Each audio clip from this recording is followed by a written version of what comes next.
Subject, verb, object.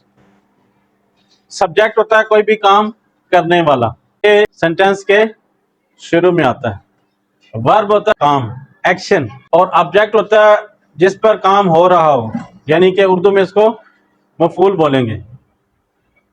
Subject, verb, object, ये सबसे basic sentence structure है। इसको जब आप सीखेंगे तो आगे आपके लिए टेंसेस सीखना आसान हो जाएंगे।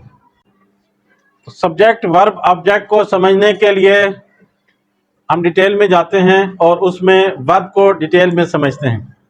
वर्ब होता है एक्शन वर्ड्स, यानी कोई भी काम, ऐसे अल्फाज जिनमें कोई भी एक्शन जाहिर हो रहा हो। Action words are called verb. जैसे ईट, स्लीप, गो, प्ले, ये सारे के सारे वर्ड्स एक्शन वर्ड्स हैं, वर्ब हैं, कोई काम हो रहा है इनमें। वर्ब के लिए इनके फॉर्म्स का समझना जरूरी है। तो वर्ब्स की हमेशा 3 फॉर्म्स होती हैं, फर्स्ट फॉर्म, सेकंड और थर्ड फॉर्म। वर्ब हमेशा 3 फॉर्म में होते हैं। जैसे उर्दू में मैं आपको समझाता हूं, मैंने खाना खाया, मैं खाना खा रहा हूं, मैं खाना खाऊंगा।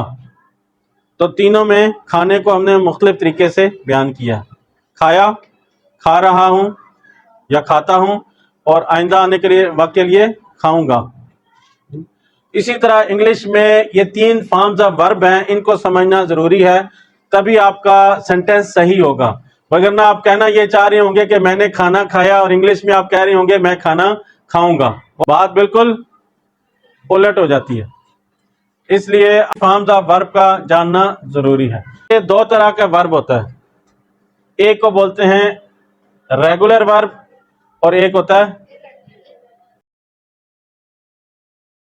रेगुलर वर्ब में डी या ईडी लगाने से सेकंड फॉर्म भी बनती है और थर्ड फॉर्म भी बनती है।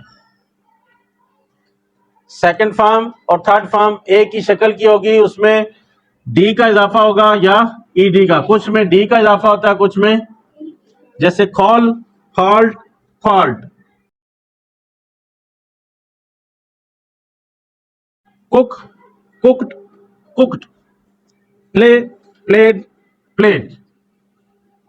आगे देखें, इरेगुलर वर्ब वो वर्ब होते हैं जिनकी तीनों फॉर्म्स अलग अलग होती हैं। फर्स्ट फॉर्म और होगी, सेकंड और होगी, थर्ड। तीनों एक जैसी भी हो सकती हैं, तीनों मुख्तलिफ भी हो सकती हैं। पहली और दूसरी एक जैसी होगी, तीसरी मुख्तलिफ होगी। पहली और आखिरी एक जैसी होगी, दरमियान की मुख्तलिफ होगी। ठीक है, उनमें डी और ईडी वाला चक्कर नहीं होगा। इनको कहते हैं इर्रेगुलर। जैसे राइट, रोट, रिटन, तीनों फॉर्म्स अलग हो गई। खट, तीनों एक जैसी हैं। से,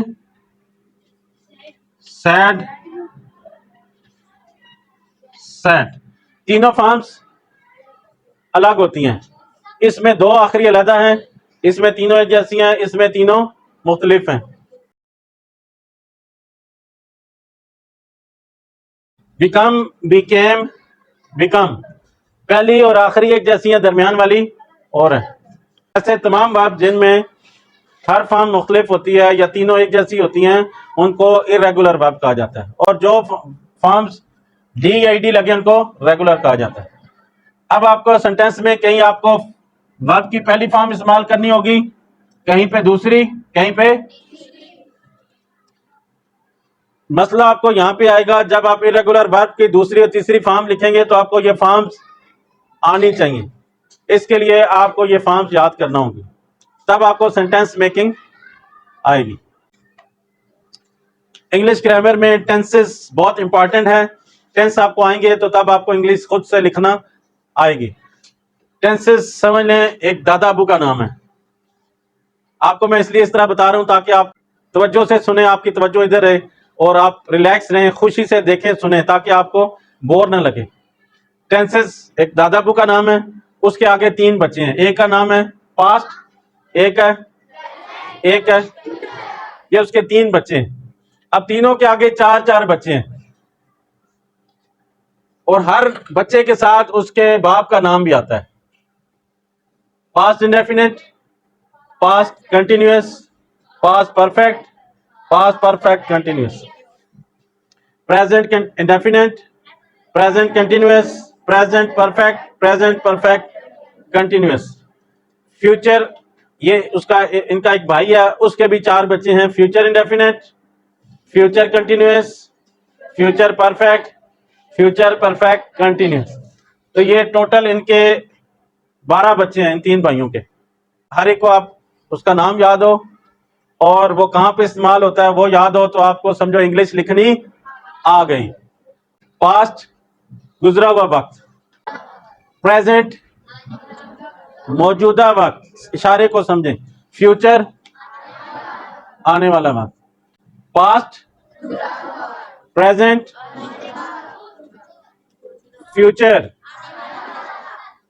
ये 3 जमाने हैं, टेंसेस हैं। इनके आगे फिर आपको नाम याद करने पड़ेंगे। Indefinite, continuous, perfect continuous.